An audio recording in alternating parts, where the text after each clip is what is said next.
As we all know, Manchester United are not shy with their money. They could probably use the cash they spend on Paul Pogba to finance Conor McGregor's 5-minute workout on Friday night if they so wished. But how about the players they've sold? Let's take a look at a combined 11 of players they've gotten rid of for the highest fees. Ben Foster. Of all the world-class goalkeepers Manchester United have had, no, Roy Carroll, not you. You wouldn't have thought Ben Foster would be making this list. Blame the faulty mechanics of fax machines for the exclusion of David De Gea. If he'd gone to Real Madrid, he'd have been sold for all of the club's goalkeepers in their history put together. Anyway, Foster may have spent 5 years on the Old Trafford books, but he only ever made 12 league appearances. Getting lobbed by another goalkeeper while out on loan clearly didn't do his chances much good. He was finally sold to Birmingham City in May 2010 for £4 million.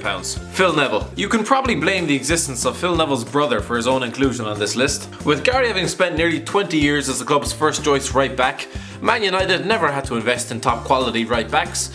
Ergo, they never had to sell them on for big fees. So incredibly, the £3.5 million chump change that probably ended up down the back of Sir Alex's couch, received from Everton in August 2005 for Phil Neville, makes this list. Jaap Stam. Sir Alex Ferguson doesn't often admit when he's got it wrong. He still won't accept blame for Liam Miller, so you know he meant it when he openly regretted selling Jaap Stam back in 2001. The Dutchman had stuffed his locker with medals during a glittering 3-year stay in Manchester, before the club accepted the £16.5 million offer from Lazio. Considering he was 29 years old, and this was 16 years ago, back when anything under £50 million was still a substantial fee, you can understand why he was sold. Jonny Evans. When Jonny Evans was discarded by Louis van Gaal 2 years ago, sold to West Brom for £7 million, did anyone think the Northern Ireland captain would be linked with a return to Manchester 2 years later for £30 million?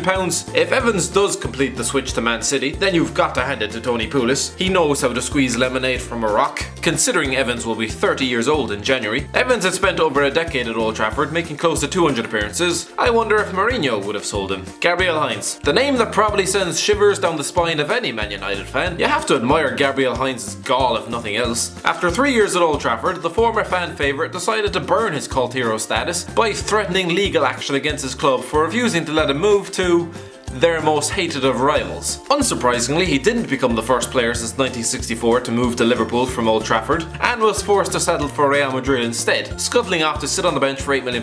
Morgan Schneiderlin. As a big club, signing players halfway down the league can be a risk. You can end up with a starlet who needed better players around them to show their true potential, or you can be stuck with a fat fish gasping for air now that they've been hauled out of their small pond. Morgan Schneiderlin was the latter, with his 18-month stay at Old Trafford making a mockery of the £25 million Louis van Gaal shelled out for him in July 2015. After a disappointing debut campaign, Mourinho took one look, hid him away until Christmas, before flogging him to Everton for £20 million last January. Juan Sebastian Varane. Whenever a price tag is mentioned in the same breath as Manchester United, Juan Sebastian Varane always seems to be mentioned. Signed in 2001 for a British record fee of £28.1 million, the Argentine failed to settle, struggling to adapt to English football. So naturally, he sought a move to the foreign lands of West London, with Chelsea flexing their newfound financial muscle with a £15 million outlay. I think they were just so excited by Abramovich's arrival, they just wanted to sign anyone they could find. Cristiano Ronaldo. Never in doubt, was it? There was a time when Sir Alex Ferguson once claimed that he wouldn't sell Real Madrid a virus. Fair enough, he'll just give him one of the best players of all time instead.